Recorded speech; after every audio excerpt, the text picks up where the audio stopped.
Es concebible, en el seno de una de las superpotencias más opulentas que jamás hayan hollado la tierra, que existan niños nacidos no con un pan bajo el brazo, sino con una sentencia predeterminada, una condena silenciosa e invisible que les impone vivir las últimas 3 décadas de sus existencias atrapados en la red asfixiante de la enfermedad y la indigencia.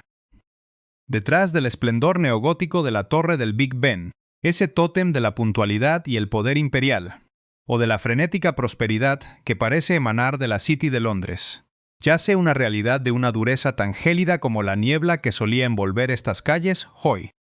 Más del 35% de los niños en las regiones que la narrativa oficial ha etiquetado cruelmente como quedadas atrás, Left Behind Regions, malviven en condiciones de pobreza extrema. No es un estancamiento coyuntural, es un fallo sistémico. La brecha de riqueza en el Reino Unido no da señales de estrecharse, ni siquiera de estabilizarse. Al contrario, se ha desgarrado brutalmente en un 50% durante el último medio siglo. Desde el aislamiento casi terminal de las casas de madera que se pudren lentamente en Jaywick, un recordatorio esquelético de pasados veranos de la clase obrera, hasta la espiral de crímenes violentos en Bradford, donde la tasa dobla la media nacional. Un colapso silencioso y metódico está royendo los cimientos mismos de 10 de las principales áreas urbanas de esta nación.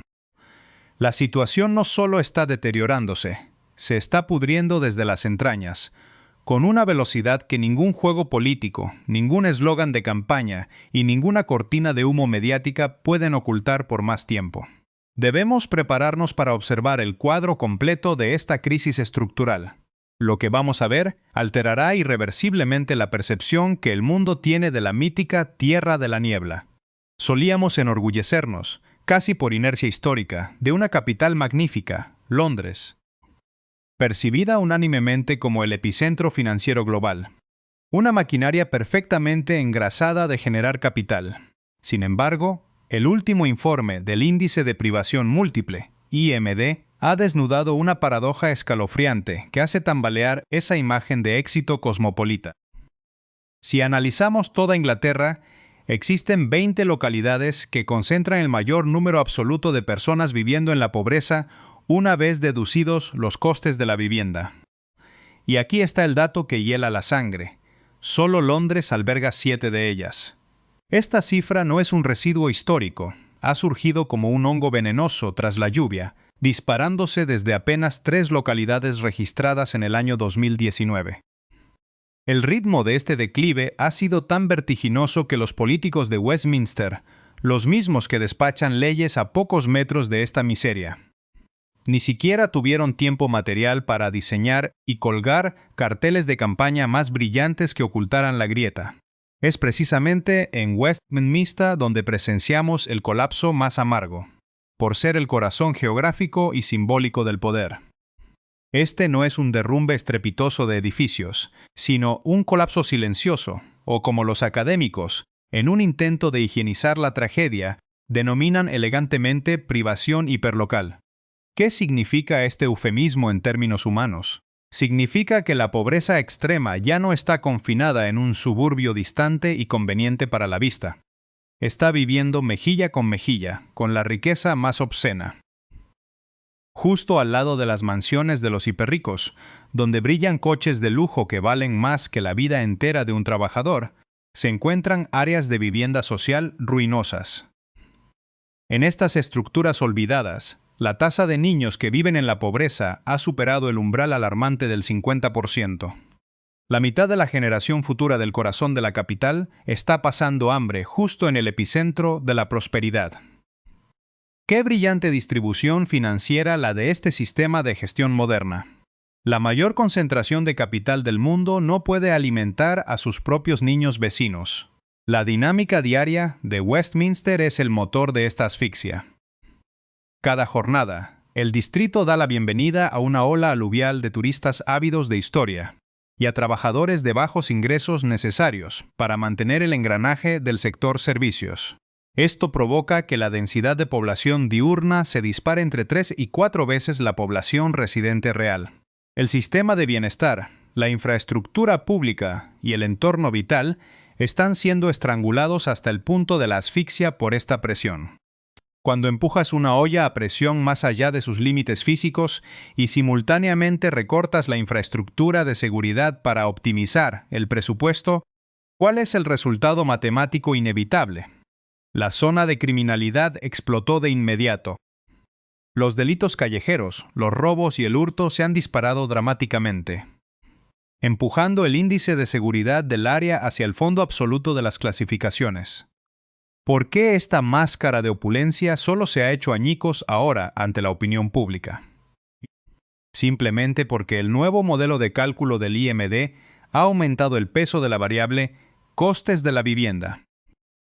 Cuando dejamos de mirar el salario nominal sobre el papel, ese dato que los políticos aman citar, y empezamos a examinar la cantidad real de dinero que queda en la billetera después de pagar unos alquileres exorbitantes. La renta disponible de la clase trabajadora aquí se convierte, oficialmente, en cero. El sistema ha triunfado en su misión de exprimir las últimas monedas de los trabajadores para engordar a las corporaciones inmobiliarias. ¿Y qué hacen los gestores del Estado? Un estancamiento absoluto. Todas las soluciones macro de reforma del mercado de la vivienda están congeladas debido a un conflicto de intereses central. Mientras tanto, cualquier intento de asignar un presupuesto de alivio central a Londres enfrenta una feroz oposición política del bloque de votantes del norte, que ven a la capital como un agujero negro de recursos. El sistema se está canibalizando a sí mismo. ¿Cómo puede una nación seguir enorgulleciéndose de su prosperidad cuando su centro de poder político y económico es incapaz de proteger a la mitad de sus niños de la pobreza más abyecta? ¿Acaso reconocemos nuestra capital cuando la seguridad mínima ha desaparecido de sus calles más icónicas? Al abandonar las calles costosas pero saturadas de ansiedad de Londres, nos dirigimos hacia el norte para ser testigos de otro rincón oscuro, donde la pobreza no se oculta tímidamente tras fachadas neoclásicas, sino que nutre directamente una tubería de crímenes violentos horribles. Dejando atrás las propiedades ilusorias asfixiantes de Westminster, llegamos a Bradford. El condado de West Yorkshire fue una vez un centro textil bullicioso y orgulloso, un ecosistema donde las chimeneas de las fábricas sostenían a miles de familias disciplinadas. Y ahora, el informe de 2025 ha estampado un título vergonzoso. Bradford es oficialmente la ciudad más peligrosa de la región de West Yorkshire, situándose cómodamente en el top 10 de los lugares más terroríficos de todo el territorio de Inglaterra y Gales. Observemos los números reveladores, esos datos fríos que las autoridades locales detestan ver publicados. La tasa de criminalidad general en Bradford ha alcanzado un nivel chocante de 122 incidentes por cada 1000 personas. Para contextualizar esta cifra y entender su magnitud, este dato supera con creces la media, ya de por sí elevada, de unos 97 por 1000 para toda la región de West Yorkshire, y es un 69% superior a la media nacional.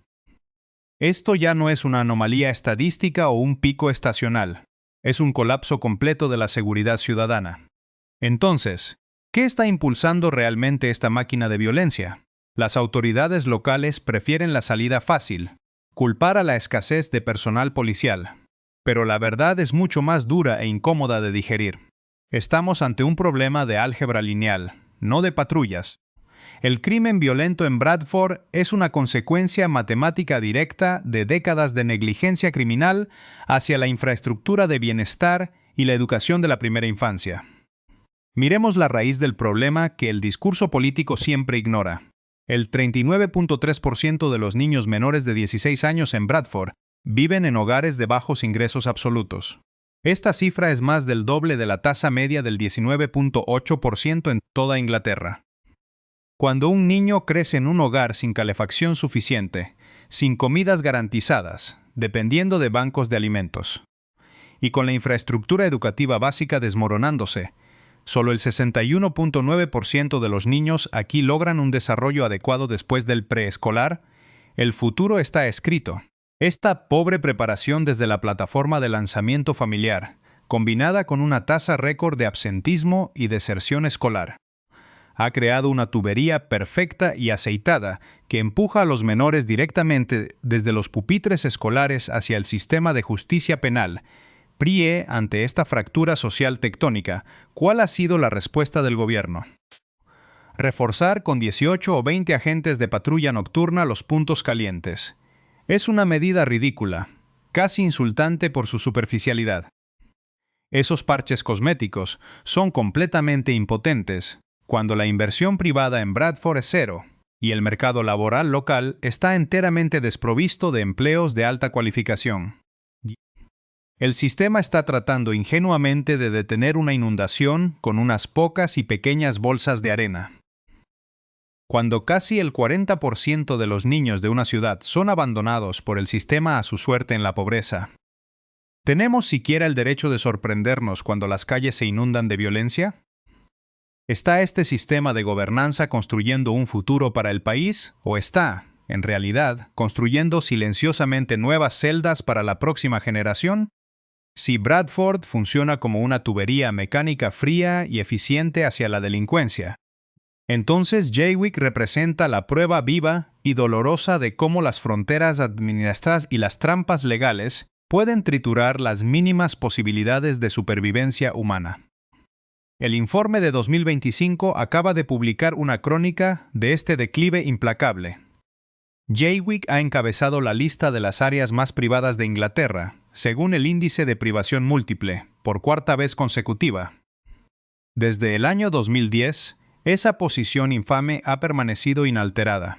Este pueblo cae en el 10% inferior de la nación en los 7 indicadores que miden la privación social. Los residentes aquí se ven obligados a vivir permanentemente en las casas de madera improvisadas, construidas originalmente en la década de 1920 como estructuras temporales para vacaciones cortas, y que ahora se degradan irremediablemente con el paso del tiempo, bajo una infraestructura de carreteras y drenaje completamente disfuncional. Pero, ¿qué es lo que les ha encerrado en este infierno terrenal, del que parece imposible escapar? La respuesta se encuentra en un término legal burocrático y aparentemente anodino: carretera no adoptada, unadopted road. Las carreteras en la zona de Brooklands, en Jaywick, están clasificadas bajo esta designación. ¿Qué significa esto en términos de matemática administrativa? Significa que las autoridades locales y las agencias de gestión de carreteras no tienen obligación legal alguna de gastar ni un solo penique en su mantenimiento o reparación. Un bucle perfecto de aislamiento se ha puesto en operación. La infraestructura de carreteras está en ruinas, pareciendo un campo de batalla lleno de cráteres, lo que resulta en que las compañías de autobuses declaren recortes de servicio y se nieguen a entrar en la zona. Sin autobuses, los residentes pierden completamente su conexión física con los centros de empleo cercanos. Sin empleos, quedan empobrecidos permanentemente. Todo esto a causa de una línea de clasificación sobre un papel, sellada desde una oficina con aire acondicionado en Londres, incluso cuando la naturaleza hostil del Mar del Norte trajo a Jaywick a una zona de alto riesgo de inundación. El sistema financiero erigió barreras inmediatas. La construcción de nuevas viviendas a gran escala aquí se ha convertido en una apuesta financiera inasegurable. El plan del sitio de Jaywick Sands, destinado a mejorar la conectividad digital y crear viviendas resistentes a las inundaciones, ha sido pospuesto indefinidamente. Incluso el proyecto de reparación de emergencia para Brooklands Road, necesario para salvar la vital ruta de autobús, ha sido retrasado de trimestre en trimestre.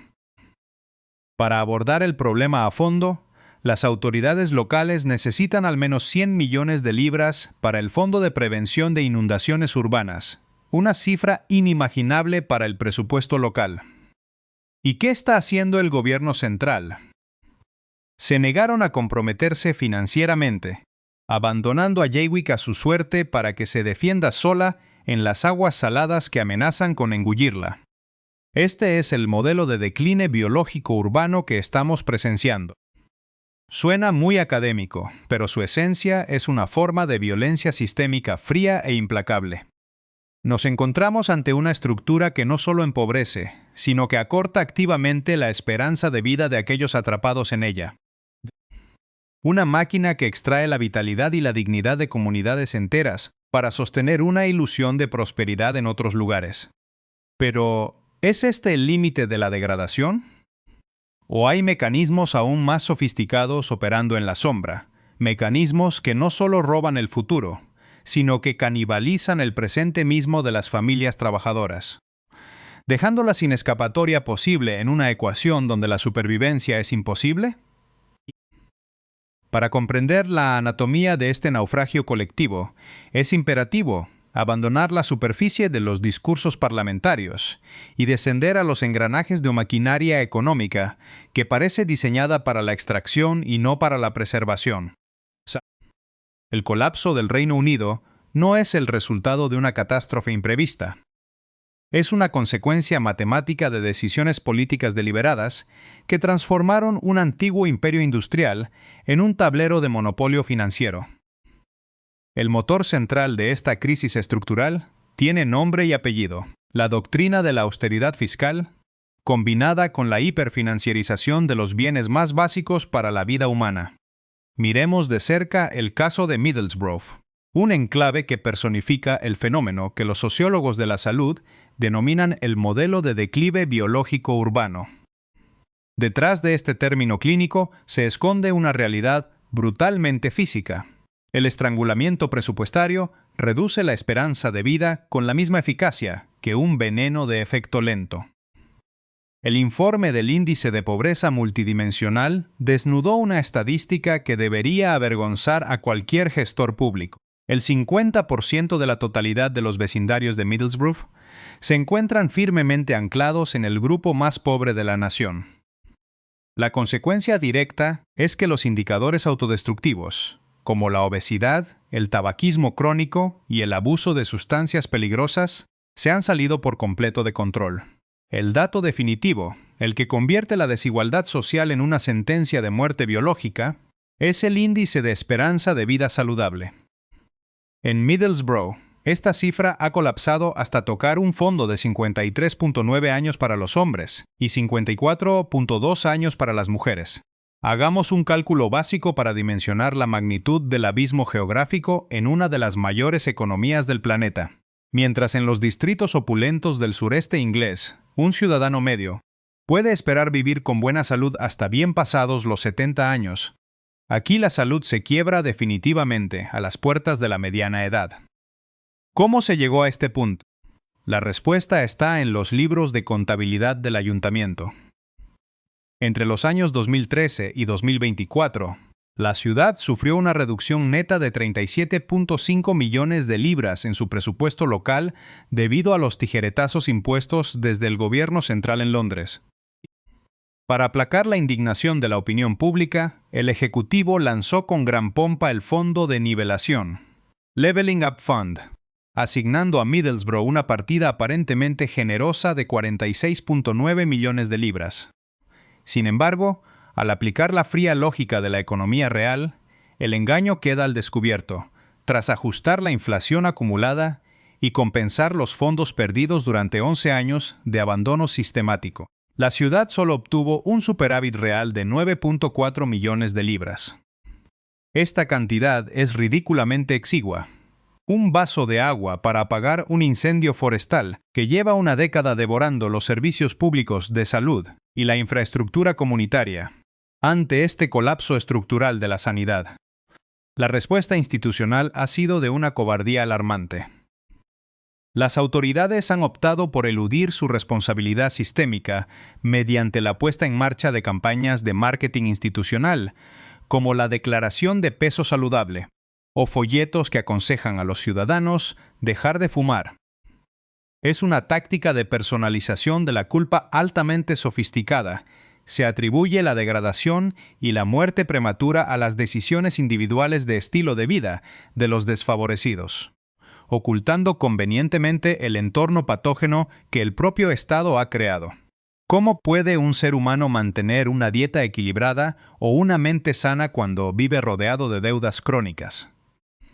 cuando los alimentos ultraprocesados de bajo coste son los únicos que se ajustan a su presupuesto de supervivencia, y cuando su entorno residencial está contaminado por los legados tóxicos de la vieja industria pesada. Cuando la esperanza de vida saludable se reduce a 53 años en el corazón de una sociedad moderna, no estamos ante una ley de la naturaleza, sino ante una ejecución política firmada con un código postal. Viajemos ahora hacia el este, siguiendo la cuenca industrial hasta llegar a Hull. Aquí, el declive no se mide solo en años de vida perdidos, sino en la pérdida absoluta de la capacidad de consumo de la clase trabajadora, un fenómeno que los economistas definen como la crisis de drenaje de la renta disponible. En esta localidad, la inflación y las políticas monetarias de las élites financieras han empujado a miles de familias a un estado de bancarrota técnica permanente. El síntoma más visible de este colapso doméstico es el eufemismo técnico conocido como pobreza de combustible, fuel poverty.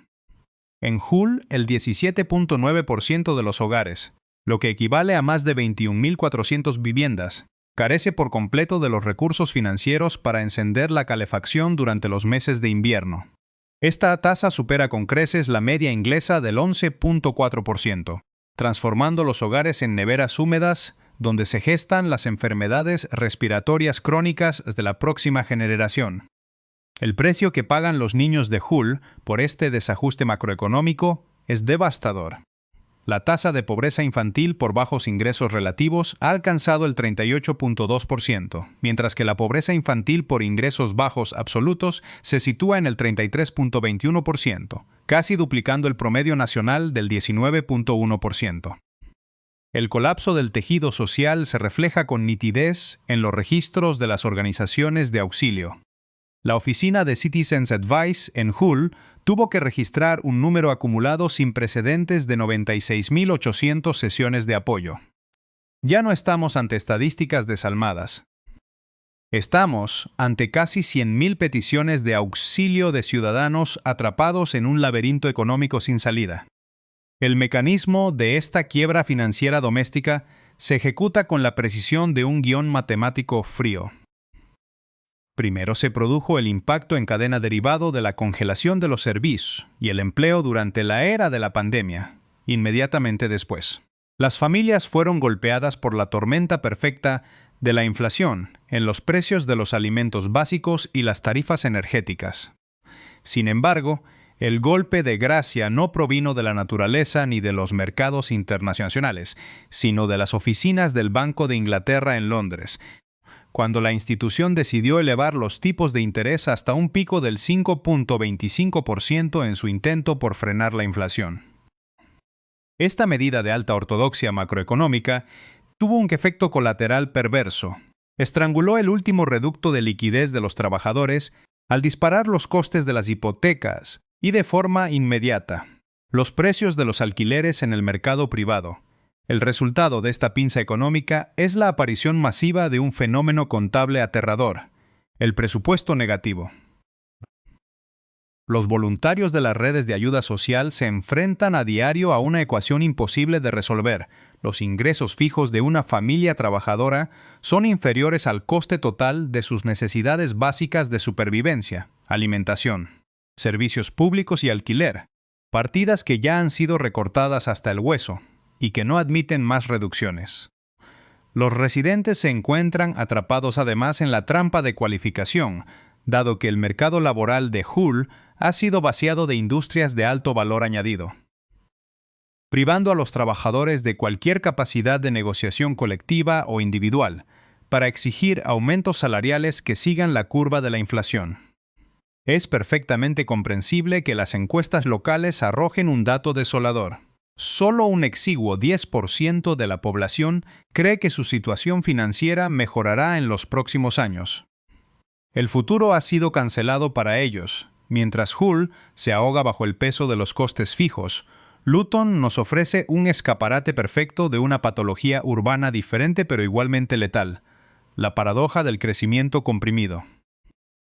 Luton alberga uno de los aeropuertos internacionales más bulliciosos del continente, Una infraestructura moderna por la que desfilan millones de pasajeros y mercancías cada año, generando la ilusión óptica de un dinamismo económico arrollador. Sin embargo, justo detrás de las pistas de aterrizaje y las pantallas digitales de la terminal, se esconde una realidad subterránea. El 9.9% de los hogares de la ciudad, unas 22.000 personas, vive en un estado técnico de indigencia, perdiendo la capacidad de cubrir los mínimos vitales de alimentación, abrigo y calzado. Luton se ha convertido en la autoridad local con la segunda densidad de población más alta de todo el Reino Unido fuera de Londres, alcanzando los 5.307 habitantes por kilómetro cuadrado. La ciudad opera como una olla a presión donde el espacio vital ha sido comprimido al máximo. La expansión de la infraestructura aeroportuaria ha devorado el suelo disponible, provocando que el mercado inmobiliario residencial se desborde debido a la presión centrífuga de los precios de Londres. Los alquileres se han disparado a niveles prohibitivos, mientras que el mercado laboral local sufría una deformación estructural, generando casi exclusivamente empleos de servicios de baja remuneración, alta precariedad y horarios fragmentados en torno a la logística del aeropuerto. Los habitantes de Luton no cosechan los frutos del crecimiento del aeródromo. Son simplemente el combustible barato que lo hace funcionar, las fronteras geográficas estrechas de la ciudad y el encarecimiento desorbitado de los costes de construcción han paralizado por completo los proyectos de vivienda social, dejando a la intemperie del mercado privado al 23.4% de los niños de la localidad, que hoy crecen en condiciones de privación severa. Frente a esto, la clase política local ha presentado el Plan Estratégico Luton 2040, un documento que promete erradicar la indigencia en las próximas 2 décadas mediante objetivos brillantes sobre el papel. Pero la realidad presupuestaria destruye la retórica. Luton registra la segunda mayor brecha financiera del país entre el coste real de las necesidades de ayuda social de su población y los fondos que el gobierno central transfiere para cubrirlas. Es una estrategia de papel huérfana de liquidez. ¿Cómo es posible que una sociedad celebre el éxito de sus nodos de transporte global mientras ignora deliberadamente el hecho de que 1 de cada 10 vecinos de esa infraestructura no puede permitirse un plato de comida? ¿Es el desarrollo económico contemporáneo un motor de progreso? ¿O funciona más bien como un filtro selectivo que enriquece a las corporaciones logísticas, mientras convierte el entorno de los residentes locales en un gueto de alta densidad y baja calidad de vida? La compresión que asfixia a Luton encuentra su réplica cae exacta en los límites físicos de la costa sur, donde Portsmouth nos muestra qué ocurre cuando una comunidad isleña es empujada contra los muros geográficos y financieros de su propio territorio.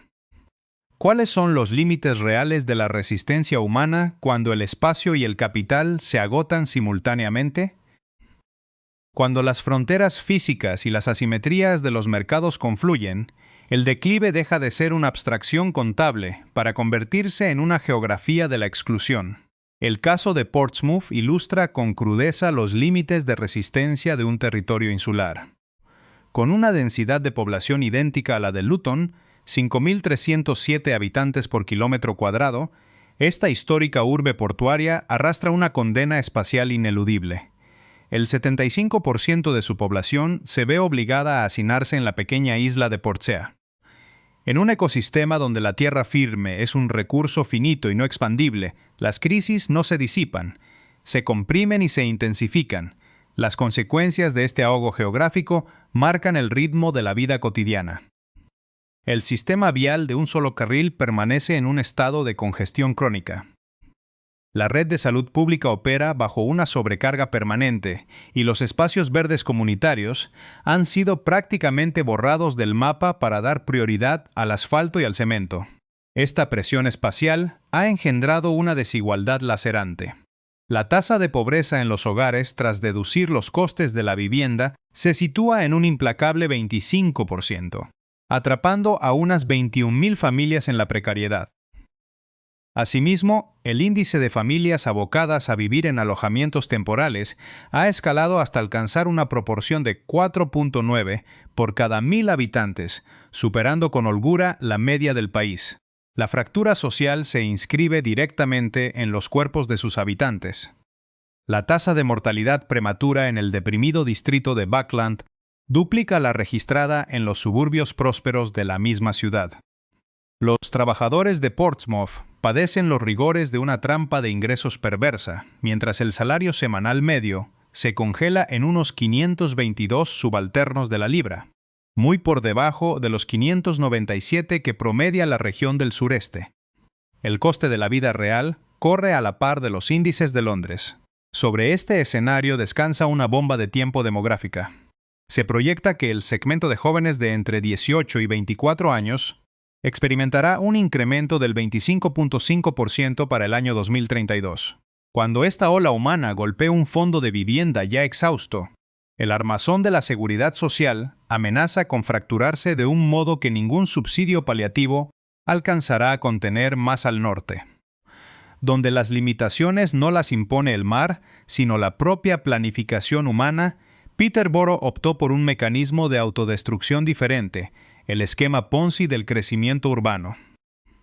Al examinar los datos macroeconómicos de la ciudad, los analistas suelen deslumbrarse ante una tasa de crecimiento demográfico del 14.2% y un índice de empleo del 23.9%, el tercero más elevado de la nación. Sin embargo, detrás de esta fachada expansiva se oculta un artificio contable. Mientras la periferia suburbana se extiende de forma indiscriminada y dispersa, el núcleo histórico de la ciudad se vacía de contenido, transformándose en una zona muerta al caer la tarde. El engranaje de esta distorsión es sutil. Con el propósito de recaudar tasas de desarrollo a corto plazo abonadas por los contratistas, las autoridades locales aprueban de forma sistemática urbanizaciones periféricas de baja densidad que dependen exclusivamente del uso del automóvil, las cuales representan el 68% de los proyectos residenciales recientes. Los flujos de efectivo obtenidos de esta expansión rápida se consumen de inmediato en el mantenimiento de la interminable red de infraestructuras de los suburbios anteriores, privando al centro urbano de los recursos necesarios para su revitalización. Las consecuencias de este vaciamiento cultural e institucional son patentes.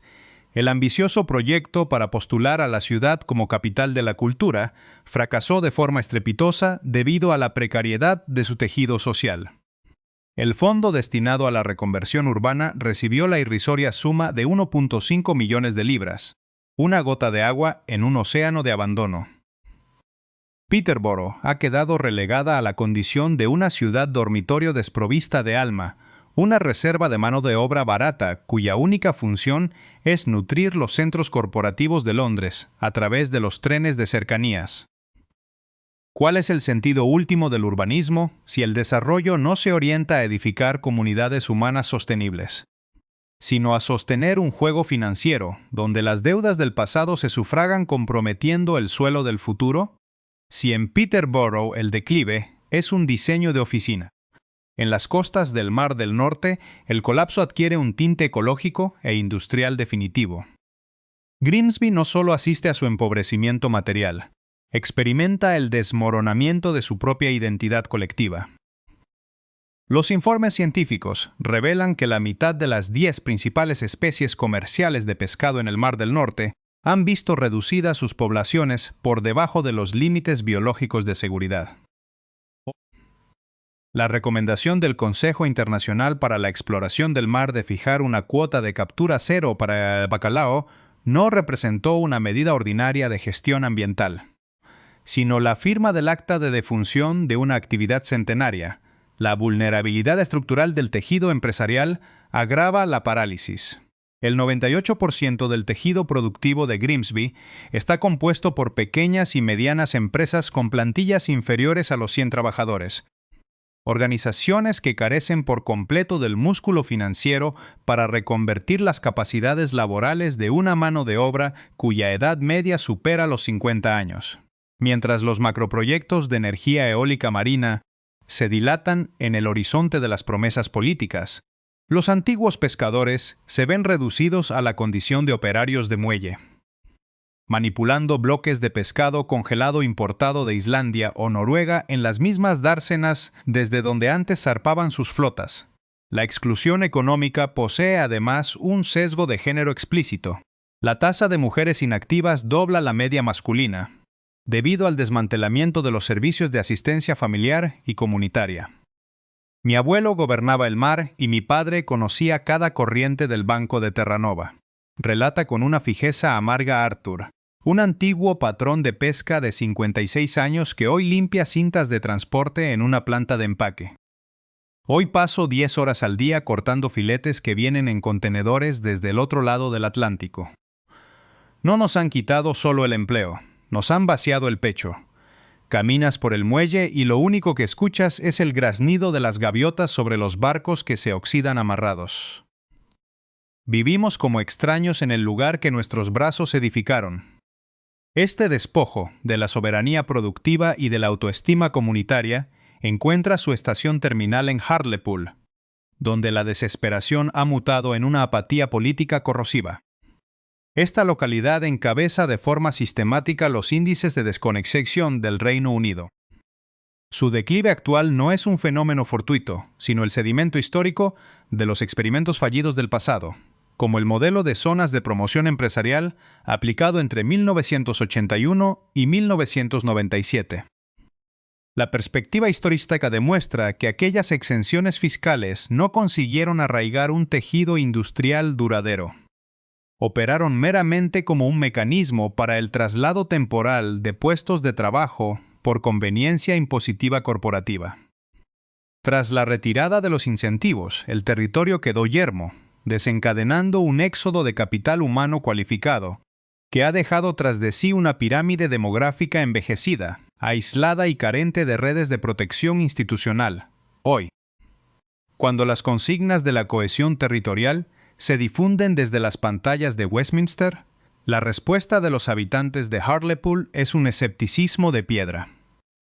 Es el resultado acumulado de haber sido objeto de promesas incumplidas durante generaciones.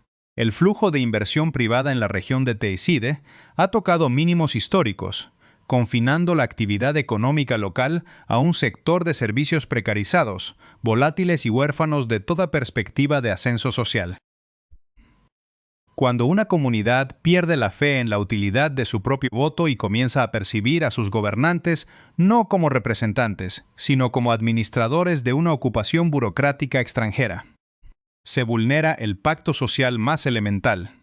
Al contemplar las heridas abiertas que jalonan la geografía británica, desde la opulencia segregada de Westminster hasta el silencio industrial de Grimsby, resulta evidente que estos escenarios no constituyen accidentes de la fortuna ni fallos transitorios del mercado.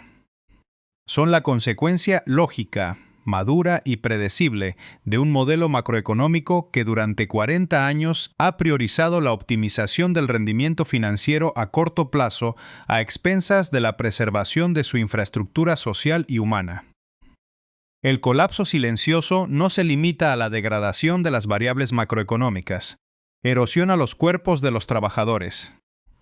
Cercena las facultades de los niños antes de que alcancen las aulas y desintegra la confianza de los ciudadanos en la viabilidad de sus propias instituciones. El examen de estas 10 realidades locales desborda las fronteras del Reino Unido para Const, y tuirse en una advertencia universal para las sociedades contemporáneas. Nos demuestra que la acumulación de riqueza en los centros financieros globales es perfectamente compatible con la pauperización extrema de su periferia inmediata cuando se desmantelan los mecanismos de redistribución del Estado. Una nación no puede mensurar su éxito exclusivamente a través de los índices de capitalización de sus bolsas de